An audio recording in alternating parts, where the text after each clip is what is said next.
Okay, in order to work together, fight and defend yourselves like a coordinated team, we gotta see what each other can do. Any volunteers? Corey. Rachel said you can create light. Heat, is that right?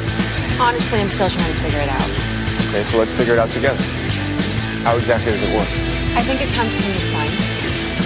I can absorb its power and direct it. Welcome, everyone. This is episode 61 of the Comics in Motion podcast. I am Chris Phelps, and my co-host and good friend is Mr. Dave Horrocks. Hi, Chris, and hello to our listeners out there. Welcome to Comics in Motion. What we like to do here is we like to review movies and TV shows that are based on comic books. Myself, I'll be reviewing from the perspective of a long-time comic book reader. And I'll be reviewing from the TV and movie perspective.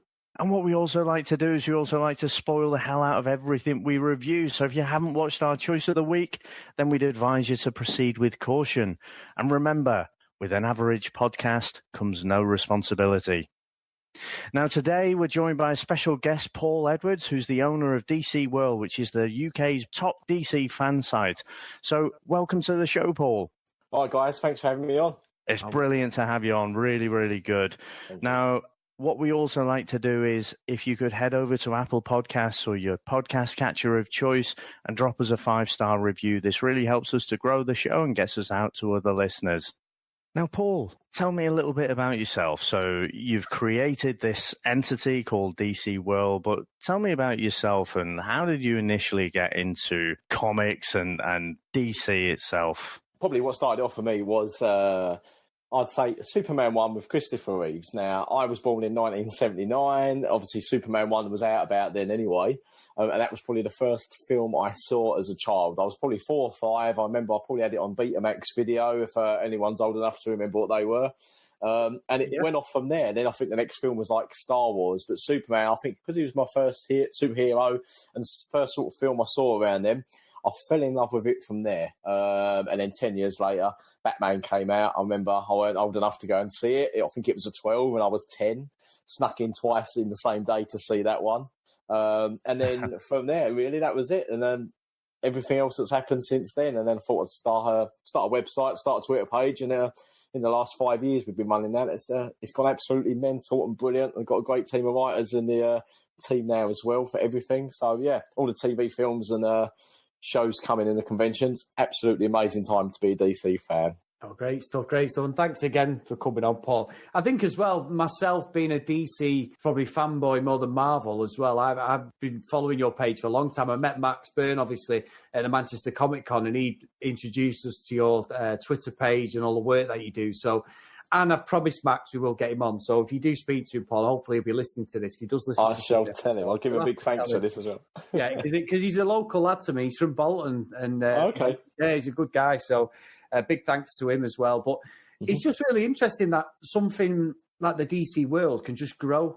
And there's that interest. It's really like, obviously we do a podcast. We're in a situation where the podcast is growing, episode by episode or month by month. And in a year, we can see that growth. But sure. To see it like that and have so many people involved, it must be something that makes you really proud.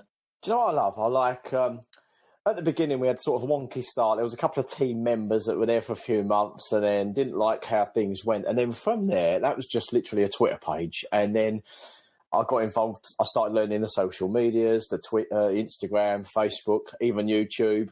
I was very shy at school, didn't like the camera, even had like my 8th birthday party filmed by my mum and dad, and I hated being on the camera, look away. Now I can't get off it. And I think, we're in a day and age where everyone's on social media and that. And then with the team now, the team are amazing. I've met most of them. There's a couple I haven't met, including Max yet. But just finding them, and it's other fans with the passion that I've got. And some of them have got a lot more passion probably than I have. It's just everyone's got their own thing. Some of them know all the comics. Some of them know the ins and outs of every character. I like the shows and the films and the conventions and meeting the celebrities, which is brilliant.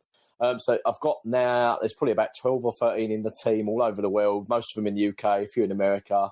And between everyone, I think there's quite a lot of knowledge the team has got, and they're absolutely brilliant. And I'm quite proud of them all, to be honest. It's brilliant. It's a brilliant time to be a DC fan, and just have them behind me is amazing. No, that's absolutely awesome. And it must be, you must, from starting this out yourself and you growing that team to about 13, You must have to start kind of coordinating the troops a bit more, and I think we're in a kind of golden period for like TVs and movie shows for things that are based on comics. There's never been as much content out there at the moment. So how do you coordinate all the troops?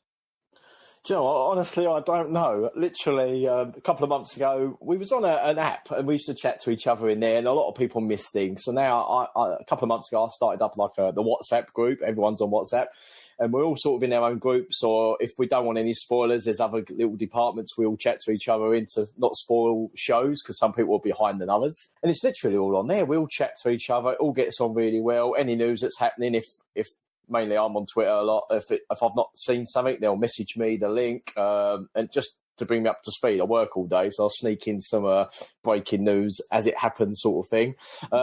So yeah, keep them not in line. They keep me in line as well, because a lot of them come out with some good ideas as well. I come out with ideas. So yeah, even companies. We got a lot of companies involved with us now, and more up and coming. And some of that's through some of the team as well, just reaching out to brands. So yeah. Yeah, I don't know how I'll do it, to be honest. I guess it's like a small startup, isn't it? Yeah, exactly. It definitely is, yeah. No, it's a good thing as well. Like I say, we started this from scratch. We know how much work goes into just our podcast, so and all the dedication myself and Dave do. So I can't imagine. And then you're policing people as well, because at the end of the day, the content comes under the DC World banner, doesn't it? So it's got to be something that you're happy with as well. So I just think it's fascinating, and long may it continue as well. I've got to say, though, Paul, to be fair, I am actually looking forward to Captain Marvel and the Avengers as much as I'm a DC fanboy, growing up. And the same as you, your story with Superman, exactly the same. Mine was Superman 2. I was born 1978, so we're pretty similar in age. And it's one of them where I only ever grew up watching Superman 1 and 2. Superman 1, if I got a bit bored, because I love Superman 2, but I would watch it. And Superman 3, I enjoy. I've got Superman 4 over there for my sins. I don't think I've watched it since I got it with Nuclear Man and stuff, but I have got it, and we are going to review it again at some point, aren't we, Dave? But we've reviewed the first 3 already, and again, I remember Batman 89. We've reviewed that in one of our episodes, that being totally in love at 12 years old with Kim Basinger, 11 years old, and from there. So yeah, it's brilliant. And we've talked about this, myself and Dave, and that one, and the Christopher Nolan Batman trilogy is just out of this world for us. Even though I didn't give The Dark Knight top scores, and Dave's never forgiven me for that, Paul. Yeah. So that was one of the ones that came with Hans Zimmer, and the score and the music from them has changed. That's the first sort of film that came out that I started buying the music scores for, and I've done since with the Dark Knight trilogy, Man of Steel, Batman v Superman, even the Wonder Woman. And I've started getting into the soundtracks. I listen to them in the car on my way to work. I don't know. I think I'm Batman in my little smart car, probably driving to work with the theme going on in the background. Yeah, I love it. No, it's really good, really good. So you prefer the Hans Zimmer stuff over the John Williams stuff? The John Williams theme for me is the one. I whistle it every day. I don't even know I'm doing it. It's just in my brain somewhere. So I'll just be doing. It's the main tune. I think everyone knows the Superman theme. You hear it on the telly. It's on a show, and I get a little chill. Like, it's the Superman theme. But everyone knows. It's like the symbol. Everyone knows the symbol. Everyone knows the main theme. The Hans Zimmer stuff, for the more modern age and now, I love it, especially the Dark Knight and the Batman stuff. I like a lot more. It's very Batman-y. I like that style of it. Good. Well, the actual John Williams score is my ringtone, and it has been my ringtone for the last about 4 years. Because excellent! I work 24/7 call out, which I was on last night. So when the phone's going at 11:45, my wife is really happy hearing Superman blasting out, because it woke us both up. So yeah, we did actually go to. So our first 2 episodes did start off with Superman 1 and 2, because when we were discussing it leading up to the birth of the podcast, we were discussing where should we start, and for us, we are. I like to pretend I'm a bit younger, but Chris keeps calling me out, so I'm in that same kind of 70s range as well, and so there is only one place to start for us, and that generation, and it's those Superman movies. There's a company in London, and he does it in these little private cinemas. He's on I think it's Soundstage Events. He's on Twitter, and he's just doing the Batman one, and they get some of the guests there after, so it's like £17. You go and watch the film in the cinema, and I've done Superman 1 there in I think it's back November, and I've never seen Superman on the big screen, so seeing Superman one, it was like I was back to then, and with the music and how it come on, and they brought some of the, I think it was like a production people and one of the other directors, and they all come out and had a chat for an hour after, and it was brilliant. And for £17, it was like That's mad. a bargain. And yeah, it was absolutely buzzing. And like you said there, with the hairs on your neck, they actually all still come out, and I was like, oh, this is brilliant. It was like the first time I'd seen it again. Unbelievable. I'm definitely going to have to get down there. So before we get into the comic section, though, Paul, where can people find DC World? So for anyone who wants to follow DC World, we've got the website, which is dcworld.org.uk. We're on Twitter @_DC World. Instagram is DC World _. Facebook is the DC World fan page, and on YouTube as well. Good stuff.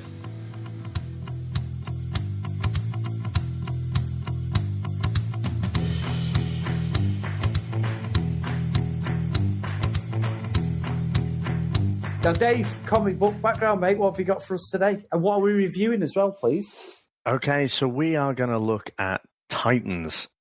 Now, there is a long, long history of this team, so I'm going to do a really quick flyby. And then, as I'm sure more series come out, we'll maybe delve a bit deeper or look in at a particular moment of this team. Now, since the debut of the Teen Titans, there have been lots of different characters come and go, but consistent with the team is they're typically younger heroes or sidekicks. The first time this team came together, it consisted of Robin, Kid Flash, and Aqualad. Now, when I say Robin, this was the Dick Grayson Robin, and that was back in The Brave and the Bold, number 54, going back to 1964. Now, this issue was created by Bob Haney and Bruce Premiani, if I've said that right. The name Teen Titans didn't actually appear until a few issues later, in issue 60, which came out in July 1965. And there they were joined with Wonder Woman's younger sister, Donna Troy, who we're going to meet in the series as well. Now, they were given their own series soon after that in 1966, which ran for 12 years, right up until 1978. And then it kind of fizzled out. But it got a new lease of life in 1980 when it came out as the New Teen Titans. And this series was created by Marv Wolfman and George Perez, two fairly iconic characters in there, or not characters, but creators in there, certainly in the DC world, but the wider comics world as well. Now, Chris, here's a test for you. We've discussed Marv Wolfman once before. Do you remember where? I can't even get on Google that quick, Dave. I can't even blame it. That's all right. So I would have been super impressed if you'd have got this. So Marv Wolfman was one of the co-creators of Blade. Way back in episode 14, we discussed him and when we looked at Blade. Now, in this team, it starts to come together as to what we see on the screen. So we had Robin, we had Beast Boy, who was previously known as Changeling when he was with Doom Patrol.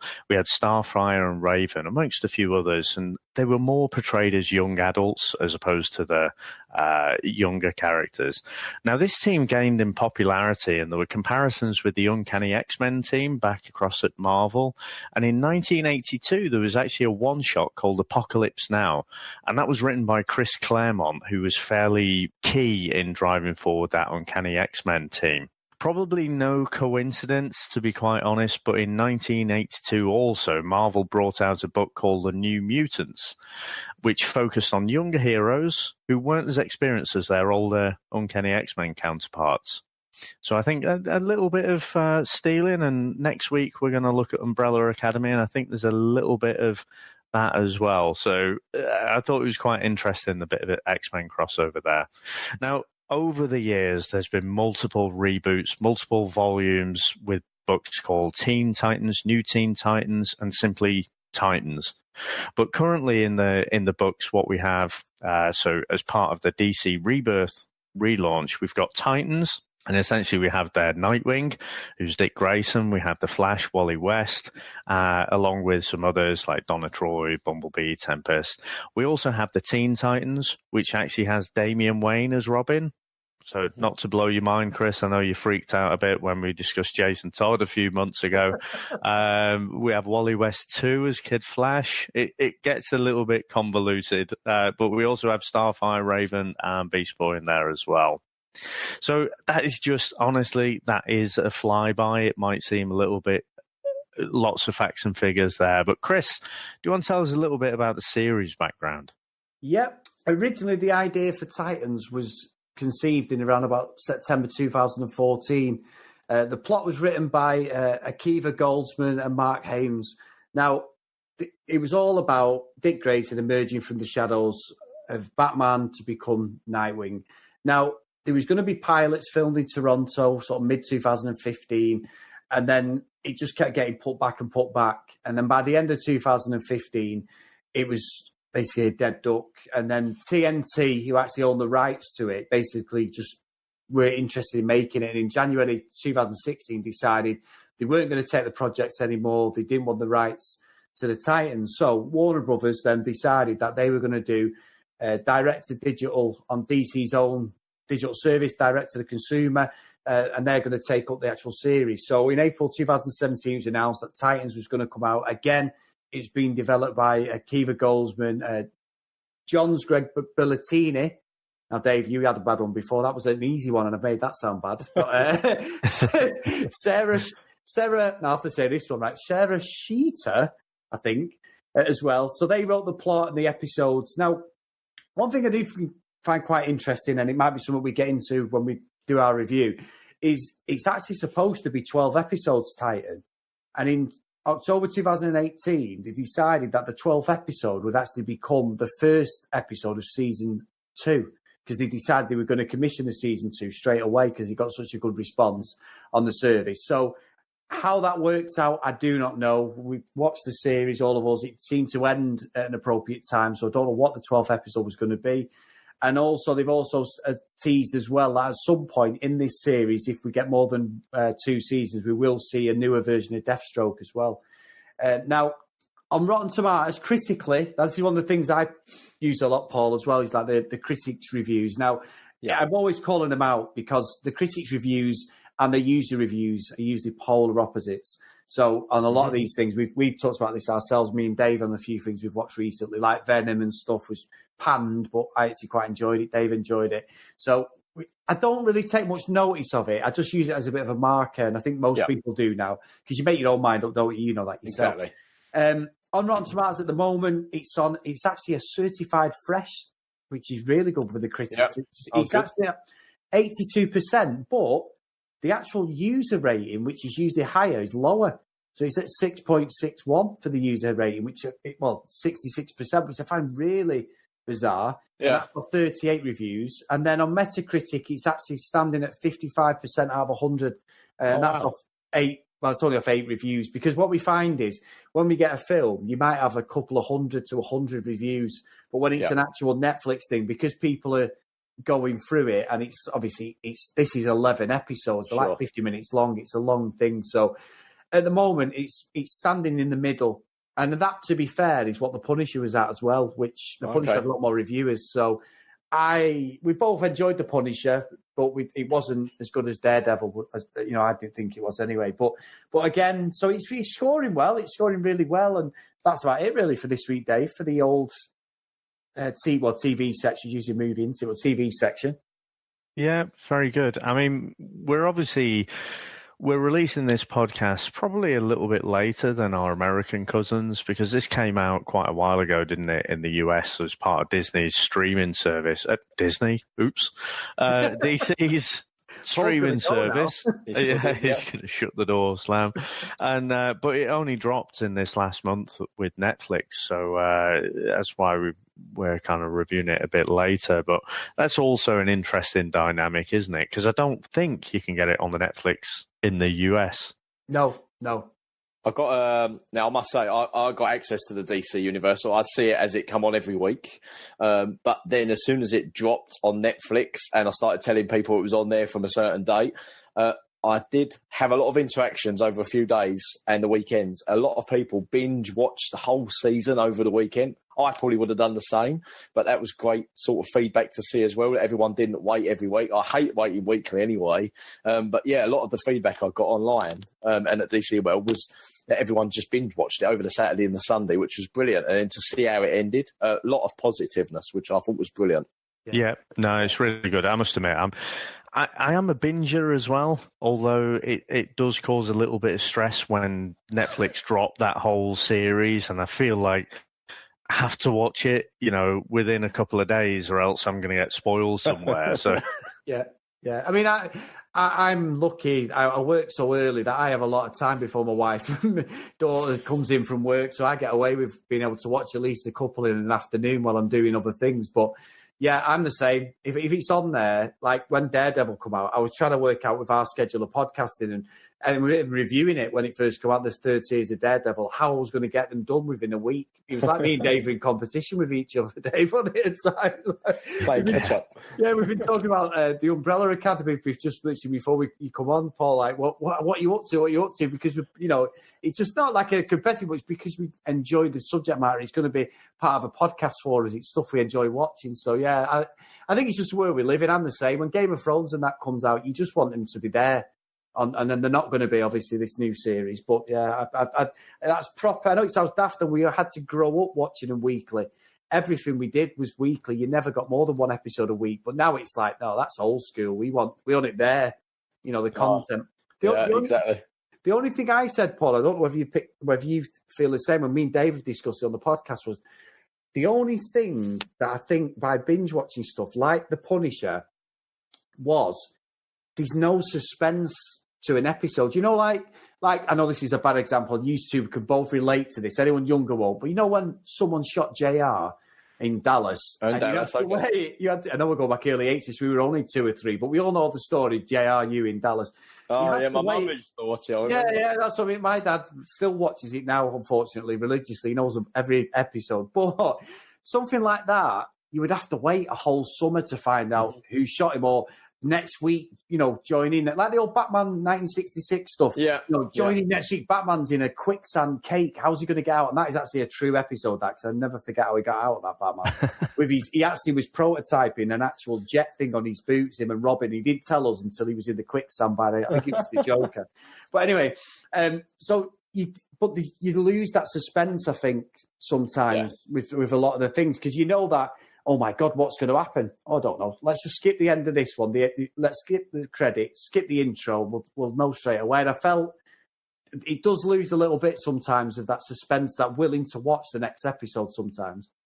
I think that helps with the online chat and stuff now, because we're all in this digital age. That when it's not on for a week and it's on next week, we all engage with each other online now and have a little chat and everyone's opinions and their theories. And I like seeing all that happen for a week. As where if you binge watch it, you sort of know, and then it's finished and it's fizzled out within a week. So yeah, the only thing I've done that with probably was Stranger Things. I've never watched it. Season 3 finished, and I've done them all in a weekend. I really got into that. But yeah, that seemed like a long wait to the next season, because I did that. I should have just staggered them. It was like, in The Walking Dead as well, when everyone, they did that feign and everyone thought Glenn was dead, and then again you've got to wait the weeks before you find out he's not dead. If you're binging it, well, I just got to wait an hour. His face on one of the future episodes potentially. But yeah, it does. Binging does take something away from that social element. I completely agree. Yeah, well, I'd say there's some great stuff out there. So we're fortunate enough. It works both ways, I suppose. But I'll get off my little pedestal now, guys. I apologise. Well. Just I don't know, before you go, I don't know if you want to mention a lot, that they've cast Superboy tonight. Joshua Orpin has been cast as Superboy for Titan Season 2. Obviously knew he was coming, but they've actually announced it officially tonight on DC Comics. Yeah. So I did see that, and obviously there's a little nod to that right at the end of the season, isn't there? Yeah. If you haven't seen it, we'll just spoil it for you. Yeah. So we do say at the top of the show we spoil everything. Oh, cool. Okay. Yeah, we're all right. Don't worry. So what we'll do. So we'll get into the meat and bones of it if you want, Dave. Yeah, let's go for it.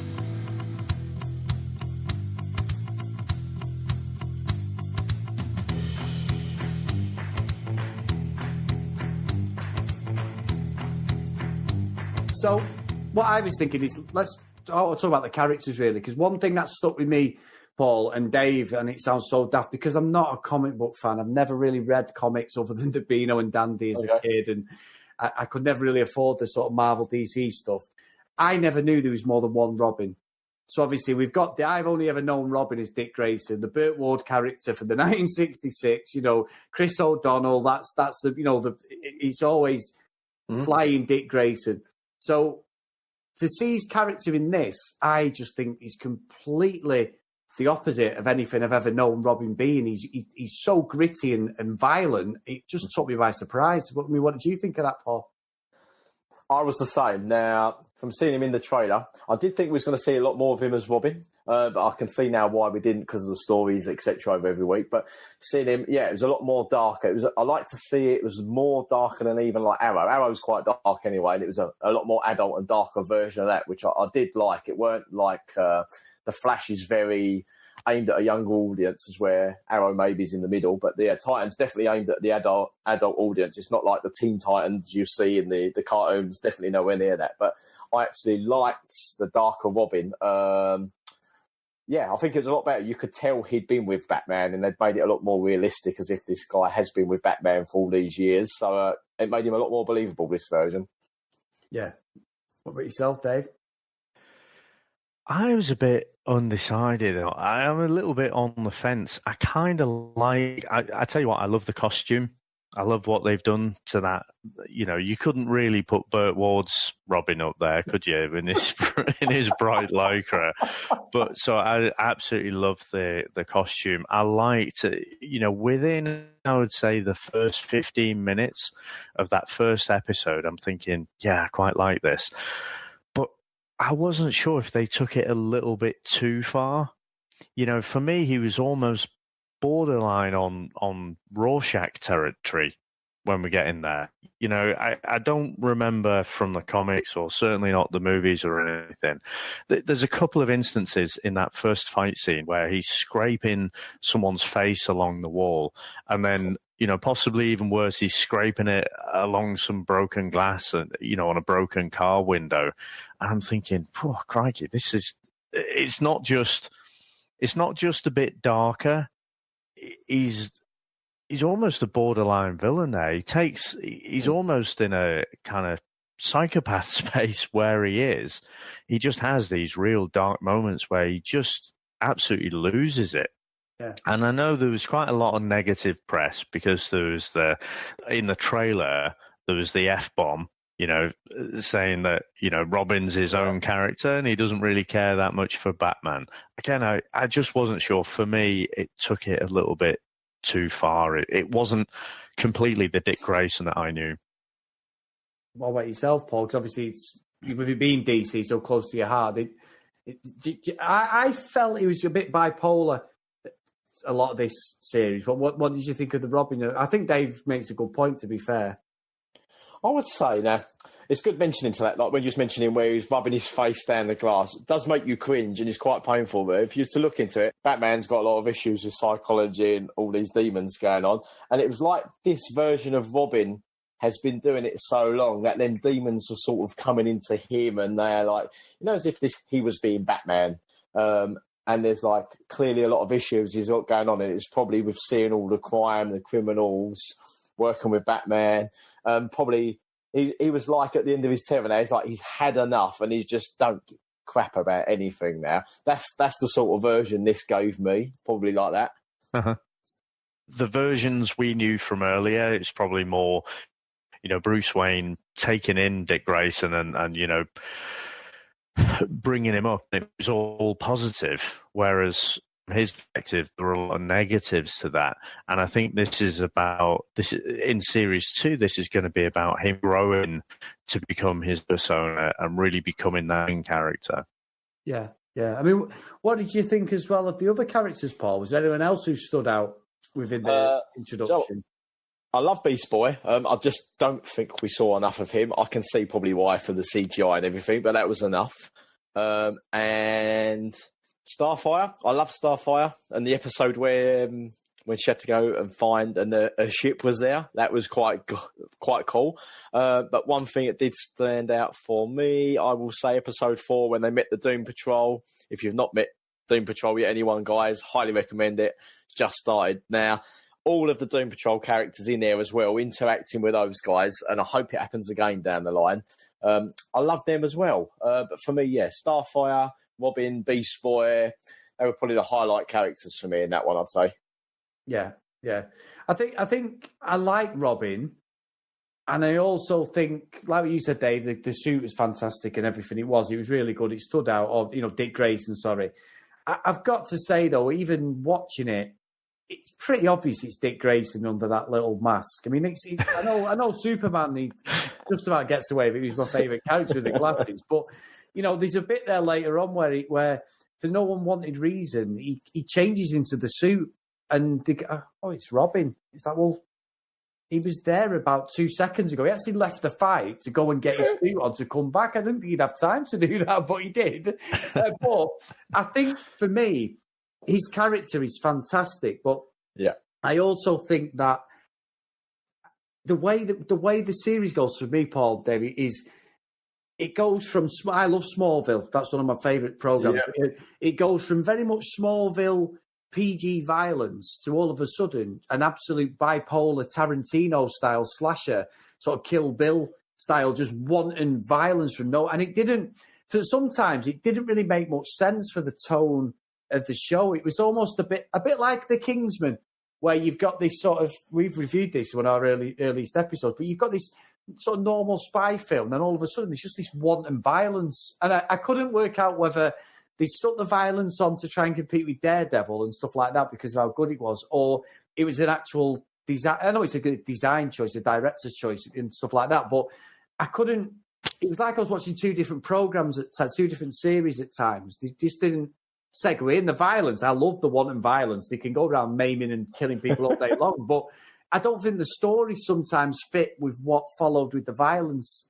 Does that make sense to you guys? It does. It's right.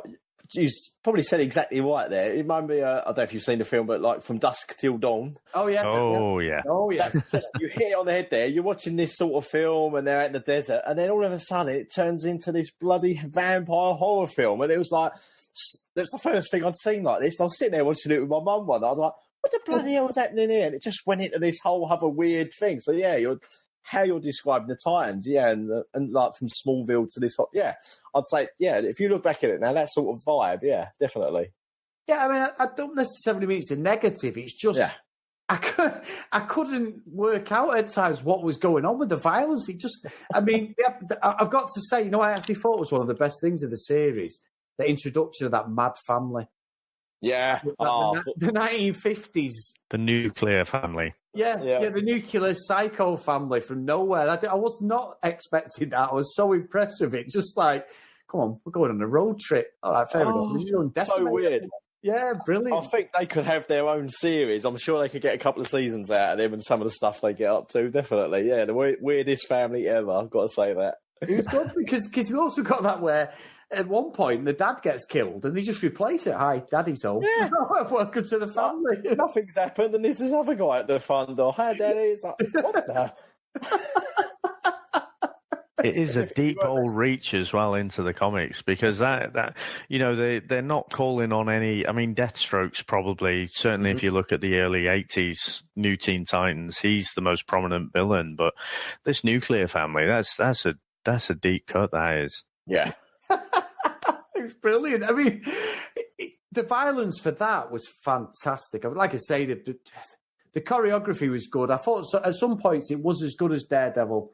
But then other times I felt it was just it was too unnecessary. I felt a massive Bruce Lee fan, but it felt like I was watching a Bruce Lee film sometimes. Some of the wanton violence and unnecessary stuff was just, it was great to watch. It's a great spectacle and it's produced so well. But yeah, it was just, I could never make my mind up whether I liked it or I didn't at times. I couldn't work out. I think I'd have to say that initial Robin fight scene, and at that time I was thinking, this is DC's answer to the Netflix Marvel stuff. But at other times it did feel like a CW show as well. Yeah. And I don't know. So with any kind of with any like this, you have the showrunners, don't you? And then you have individual writers and directors for each show. And I don't know if they just didn't quite tie everything together so it had that consistent feel. But I think it's not just the writing as well. I think the lighting and the production just gave it that bit more of a TV feel. And so, again, I don't know if they spent more on some episodes rather than others, or every episode costs the same. So if you had a little bit more Beast Boy, then you had a bit less to spend in the rest of the episode. I completely agree. There was something not quite consistent about it there. Yep, I think I'd agree there. If episode weren't the same sort of format, what I don't like is when they do. You mentioned like with budgeting, I don't know how they work the episodes, but The Flash was the same. You'll get a couple of weeks, there's not a lot of powers and anything going on. Then you get 2 or 3 good episodes with loads of special effects happening, and they're brilliant. And it was the same for me with Titans. Like episode 1 and 2 were brilliant. 3 sort of went down a little. 4 was with the Doom Patrol, so obviously then you met the new characters. Then a couple fizzled, and then it took off again, especially with the finale episode as well, with Batman. The Batmobile was there, and all of that. So yeah, I'd say not consistent season, but I did enjoy every episode, no matter what was happening really, even with the storylines going on in the background. Yeah. I think that's probably a good explanation. It's one of them things. I'll definitely be watching the second season, and not out of choice, not like I'm being forced to, because obviously we will be reviewing it for the podcast, just out of curiosity, because they are some of my favourite characters. You know, Robin is there, and we did get a bit of Batman. What I found, and I think you said this to me, Dave, didn't you? And I'm not nicking what you've said, but Dave mentioned to me that it was a bit weird the first few episodes because it was introducing all sorts of characters, like the Doom Patrol and everyone else. You said this to me, Dave. I don't want to steal your words, but you'd said that it felt a bit strange, didn't it, the first few episodes? 2 of those episodes were very focused on other teams. Hawk and Dove in episode 2 and Doom Patrol in episode 4. Now, I enjoyed both, but I kind of wanted the story to move along. So for me, if you're going to tell a story and drop a few hints maybe at other things. But I thought, in the first few episodes, to dedicate so much time to people who aren't part of that core team, I thought was a little bit strange. I don't recall having seen it done to that level before. No, you're right there. I'd agree. And as much as I like the Hawk and Dove episode, brilliant pair of characters, and the same as Doom Patrol episode. Now, I did like the episode, and I do like the backstory, and obviously the audience needs to learn about the characters, but I would also like to have seen it in a way, like a lot of other shows do, is the main background stories going on in the background as well. So it's little flashbacks here or there. And it's a bit about, say, Hawk and Dove's episode, and then you're going back to the main story for quite a bit. So it doesn't take up the whole episode, as where they sort of took probably like 90% of the episode up doing it that way. So I'm with you on that one. Yeah, and I must admit, particularly for the Hawk and Dove episode, I got a Watchmen feel. I don't know if you guys did at all, but just that the murkier side of being a superhero, because you got Hank, he's in the bath soaking his aching bones, and after having been out on a hero mission, and it felt a little bit Watchmen to me there. Yeah, I think as well. I agree, Dave, to be honest. And I've got to say, guys, before I say what I was going to mention, the person that made the whole series for me was Dove. And that's not anything to do with Why is that, Chris? just artistic license with the character. But yeah, no, she's such a good-looking lady. So great bit of casting there. But I just thought there was have you seen Daredevil Series 3, Paul? I haven't seen any. I literally see about the first 4 episodes of season 1, and then so much has been happening with my stuff and the DC universe and the DC world. I've just lost touch. Now I do like the Marvel, and I do like some of the shows. I've seen some, but Daredevil fell out, and I do want to catch up because I want to watch season 2, which is supposed to be absolutely epic. But yeah, I can't comment anymore on that, I'm afraid.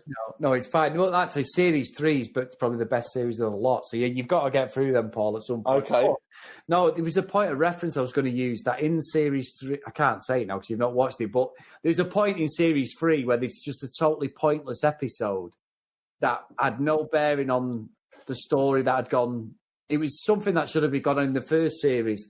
Okay. And they just need to throw this episode in. And that's where I thought, like, the Dove and Hawk episode, it only needed to be a 5-minute, 10-minute intro about them. But we really went into the nitty-gritty. And when they introduced characters, they really went, not just them, but in this, they really went into depth with stuff about, like, like a backstory to everything. And I understand that because there's a lot of people to introduce, like Dave just said, but it felt sometimes they were just filling out time on stuff that I wasn't invested at times, not all the time. I was mainly only interested in Raven, Dick Grayson, the main ones basically, Starfire and Beast Boy. They were the only ones I was really into.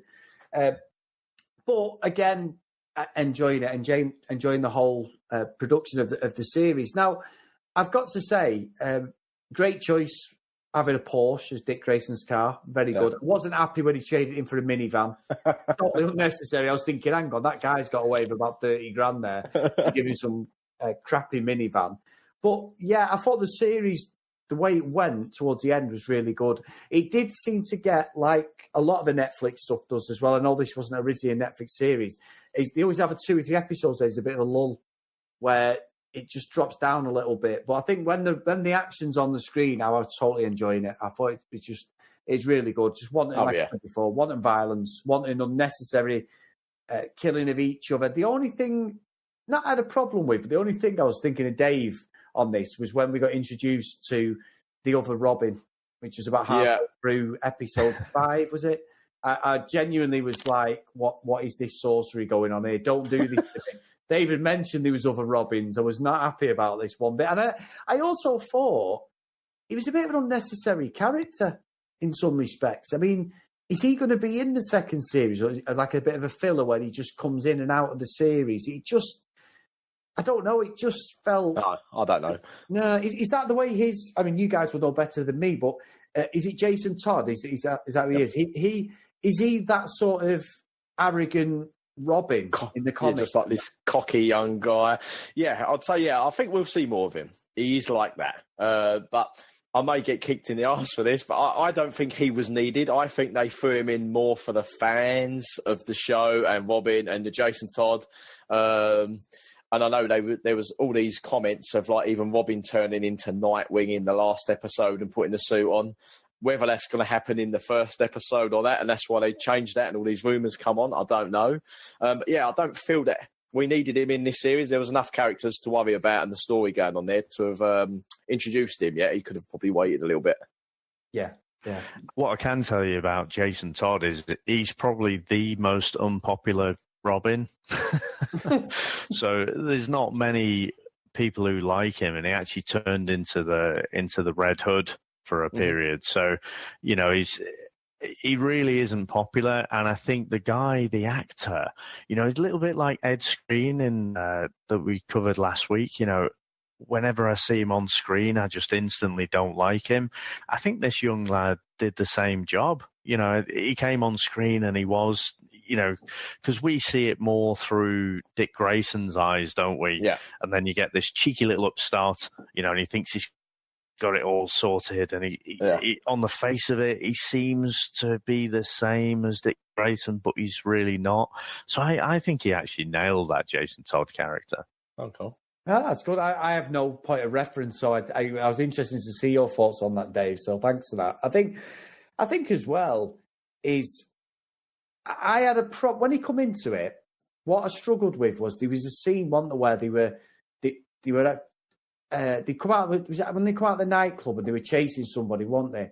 And they got into like a factory, and all of a sudden, for no reason that made any sense to me, he just started kicking 10 tons of SH1T out of the police and really levering the police. And Dick Grayson's going, "There's no way that Bruce would let you do this." And I couldn't work how he'd just gone and just decided to absolutely just take out all the police. I couldn't work that out at all within the story. How even come to. I mean, whether I'd missed something, it could have been a case of looking down at my phone or whatever. I don't know, but I just couldn't work that out. It just seemed totally off kilter to everything else I'd seen about it. I guess it does, and I didn't really think about that, but now that you've pointed it out, I think you're right. I think it almost felt like, if you do, when you get old like us, Chris, you do occasionally nod off on the sofa, and then, especially when you're trying to binge something, you nod off and you think, oh, I've missed a load of story there. Yeah. It did, I guess, and I'm pretty sure it didn't,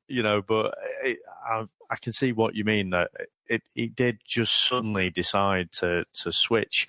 But like I say, he's not that nice a guy, Jason Todd, anyway. So I guess, it didn't seem that out of the realms of possibility for me. Mm-hmm. But I must admit, I mean, considering what we saw Dick Grayson doing, it did seem a little bit like pot calling the kettle black. Sorry, guys.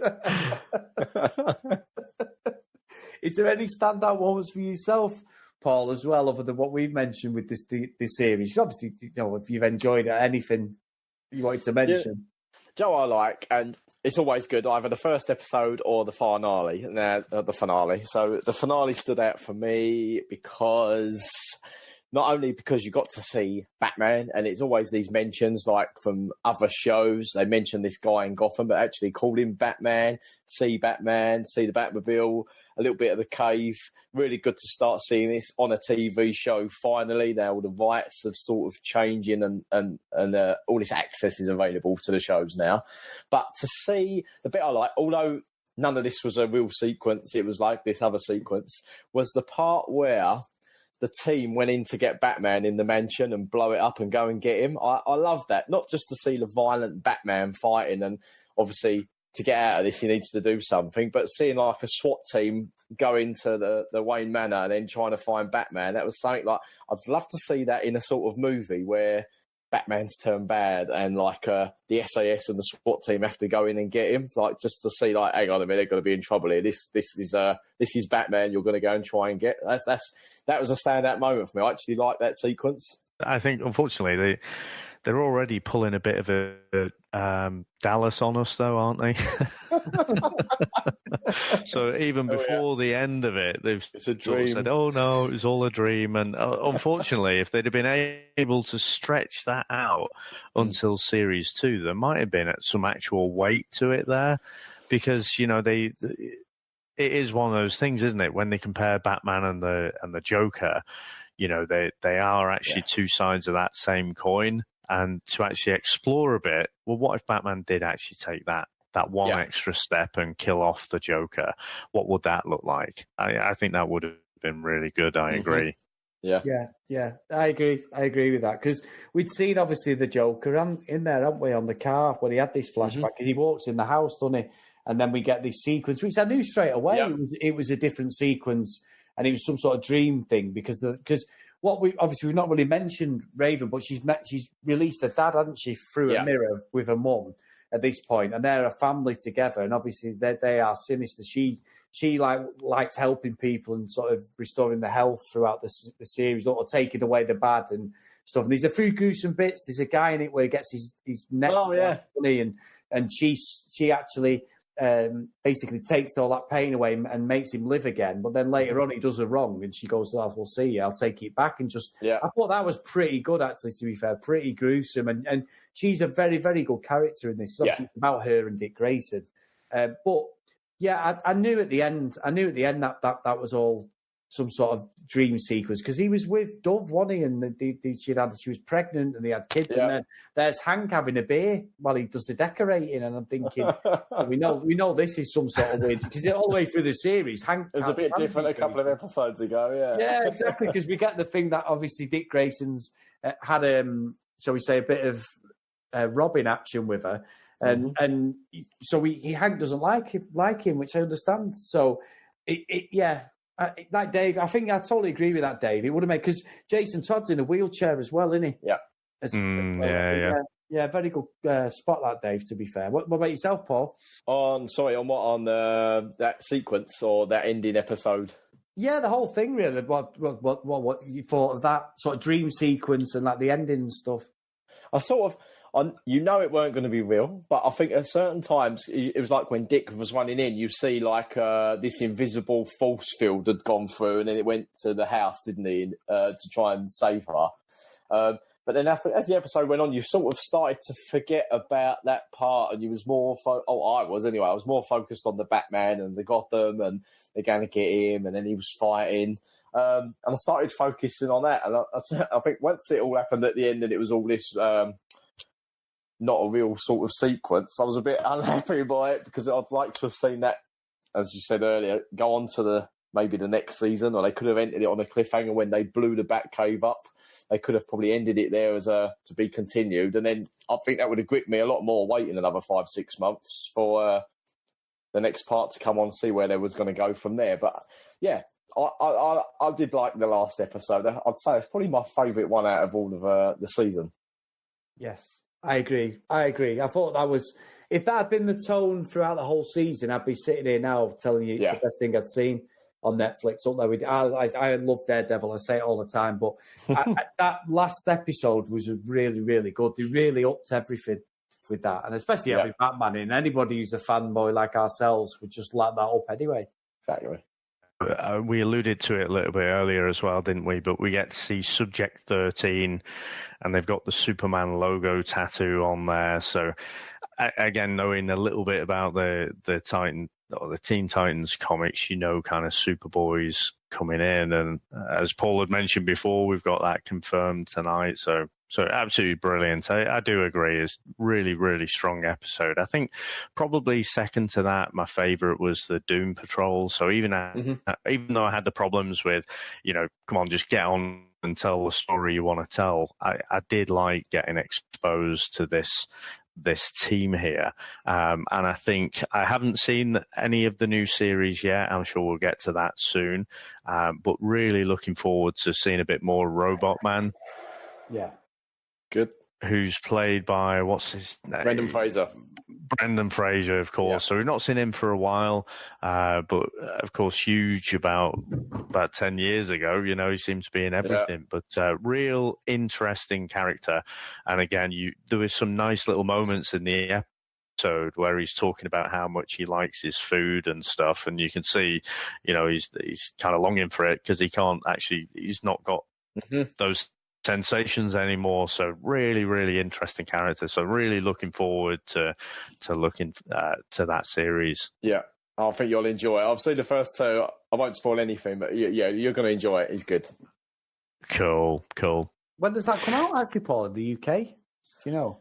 There's no date. I think they're going to do the same as they've done with Titans. I think possibly if Netflix has done well with Titans, which I think they have, I think they'll pick this up next.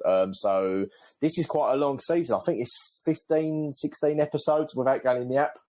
This is longer than Titans. So, yeah, it's got a lot more episodes. And it's so weird, wacky, wonderful. The music, the credits. When you see it... it's better. I'd say it's better than Titans, a lot better than Titans, and you'll see, but just because of the weirdness and the wackiness involved in it, and it's quite mad. And Alan Tidjak's in it as like a villain. He works. I weren't sure about him because do you remember they'd done this DC pilot series? It was like a comedy, and he was in that, and they was in like they worked in an office, but they was creating weapons, but you saw and heard glimpses of superheroes, but it didn't took off after the season one. And after seeing him in that, I thought he's not going to work again. But him in this, brilliant character, and he also narrates the story, and it works really well. So I think it will come out here, I reckon, in the summer. I think it'll hit Netflix or something then once the season ends on the DC app. Oh, good stuff. So what we'll have to do, Chris, because we're hitting a few series at the moment, Paul, so it's a little bit of a strain to get an episode out a week. And obviously we have to watch 10, 12, 15 episodes in that week. So we try and plunk some movies in there as well. But Chris, we'll subscribe to that DC service and we'll get it in the next month or so, I think. Yeah, I think I think it's got to be done. Because I think there's a lot of there is a weird triangle between kind of Doom Patrol, Umbrella Academy, and also X-Men as well. There's quite a lot of connections, and Titans as well. Yeah, I've got Umbrella Academy to watch. I've got a lot of people recommending it to me, and my mate's just given me his Netflix login, so I'll probably start that this weekend, I think. Well, I mean, this isn't spoiling anything, but it's written by, I think his name's Gerard Way. Mm-hmm. He was the lead singer for My Chemical Romance, and he actually said, a lot of the inspiration was from Grant Morrison's run on Doom Patrol. Okay. Oh, okay.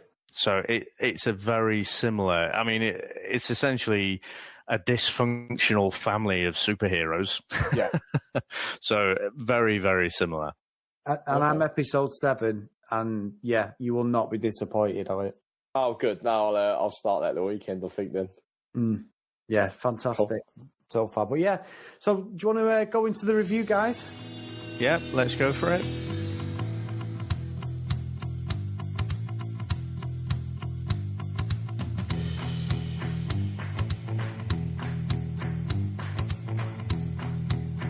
So, Paul, what we'll do is I'll run down the score system for you. It's a 5-point system. Going from top to bottom, if it's the pinnacle of everything, we send it to Asgard. Moving down slightly, we delve deep into Atlantis. If it's in the middle, sort of, middle of the road, you've enjoyed it, it's not good, it's not bad, but it's something you can watch, it's Halls of Justice. If we then start going downhill rapidly, we send it to Hell's Kitchen. And then the bottom of the barrel, something that truly deserves to be dispatched off, and you'll get this reference, Paul, it goes to the Phantom Zone. Oh, cool. I'll try and remember what we have, cool. Yeah, so if you can remember, they're the 5 points of reference. If you want to give your score and a bit of a summary of what you thought of the series, please. So, on Titans, I will send it to Asgard. Oh. Wow, straight in there. Straight in. And why is that, mate? I will say not only because I'm a DC fan, I would have liked it anyway. It was great to see something new that wasn't a part of the Arrowverse, and to see this darker TV show. We've got some lighter stuff that's out there anyway, and I do like the darker side. I think that's what works with DC as well. Yeah, that's my reason for that one. No, good. Good. What about yourself, Dave? So I did enjoy the show. I think when I came into it, I was expecting something a little bit different. I'd heard a few things that, it was a bit of a darker take on some of these characters. I do like to see, we've seen lots and lots of Batman and Superman over the years on the big screen. And so I was looking forward to them exploring some of the lesser known characters on the small screen. And certainly in the first 15, 20 minutes into that first episode, I was definitely thinking, okay, so this is pitched at kind of a Netflix take on, the DC Titans team. But I do think there was a little bit of schizophrenia as we went through the series. I think the tone of the episodes wasn't always consistent. There were times when I thought that they were too focused on building the universe, where I think I'd as soon as seen them start off a little bit smaller, start off with that smaller team and grow it from there. I mean, that's just a nitpick. It's the movies that do that as well as the series. So that's just a personal gripe of mine.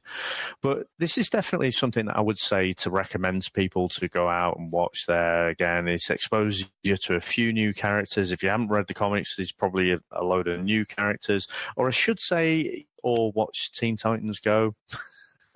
Yeah. Some other people might know the characters from that kiddies cartoon, which I still quite enjoy, to be quite honest. But anyway, for me though, it is not as good as some of the other series that we've seen, and so I'm going to rate this around middle of the road. I'm going to say this is a Hall of Justice. Chris, how about yourself? Yeah, I think the tone of it was good. The darkness of it was great. The violence, I'm always a sucker for a bit of violence and mind-numbing gouging people's eyes out and stuff like that. Unfortunately, but yeah, I thought that was really good, and I thought the choreography was great.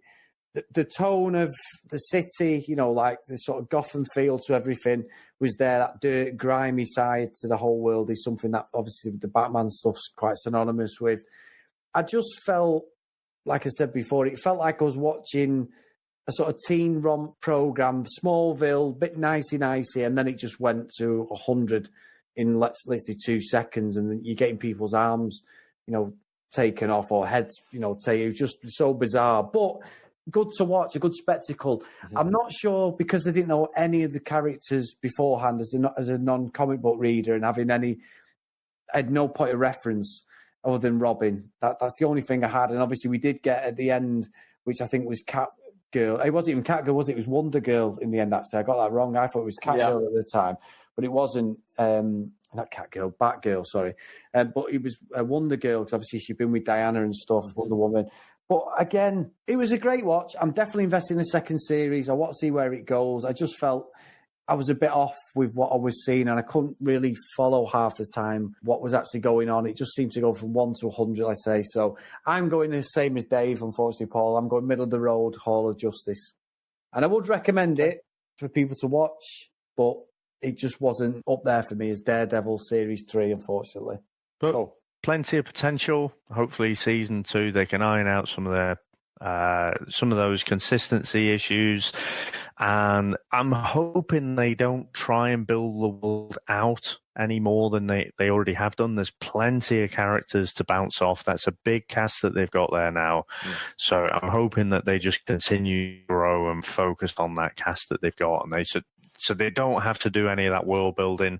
They just focus on telling great stories and giving us great episodes. Yeah, and that's obviously just my opinion, but yeah, that's great. That really good. Thanks, Dave. And now, Paul, where can everyone get you again? Get them plugs in, mate. So, guys, if you want to follow us at DC World, we're on the website, which is dcworld.org.uk. Currently getting a little revamp by my good friend Adam, and also on Twitter @_DC World, Instagram DC World _, and we're on YouTube and Facebook. Oh, great stuff. And thank you for coming on today. Dave, where can everyone get hold of us? Yep, so if you want to get us on Twitter, you can get us at Comics in Motion P. If you want to email the show, you can email us at comicsinmotionpodcast@gmail.com. We're also on Facebook at Comics in Motion Podcast, and we'd love to hear from you. I do have in my pocket, I know I said that we'd read out some of people's favourite movies and TV shows. We will do that in the second episode. We just want to keep the time down a little bit and not have a 3-hour episode. So definitely, as soon as we get going on the next episode, we'll be reading some of those out, because we got some really, really good response there. So thank you to everyone. And thanks to all our new listeners as well. We've had another little growth spurt going on there. So really appreciate everyone being on board and giving that great feedback. I'll just say thank you to you guys for having us on as well. Thank you very much for your time. No, absolutely. And thanks for joining us and giving up your time. I know that, you guys are really, really busy. I hope we can stay in touch in the future, and certainly keep giving us that news, because it helps me certainly keep up to date with the DC side of things. Excellent. We will do.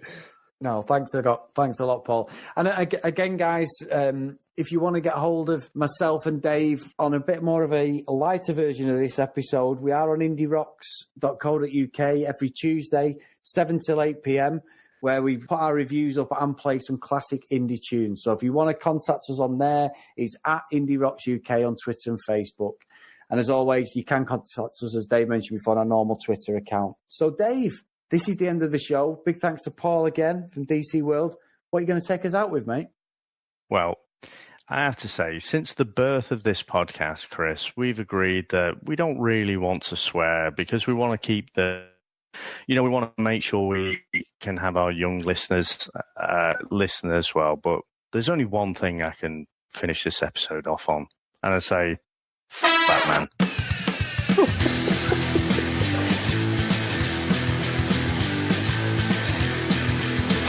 Anytime today would be good. It's a little weird with you guys watching them all. The first time I transformed, I tore through my clothes and this is my favorite jacket. Hold on. You have to be naked to... Yeah, but it'll be worth it. I promise. Heard that before. Well, what do you know? It was worth it. That's him? I know, right? It'd be a lot scarier if he wasn't bleeding.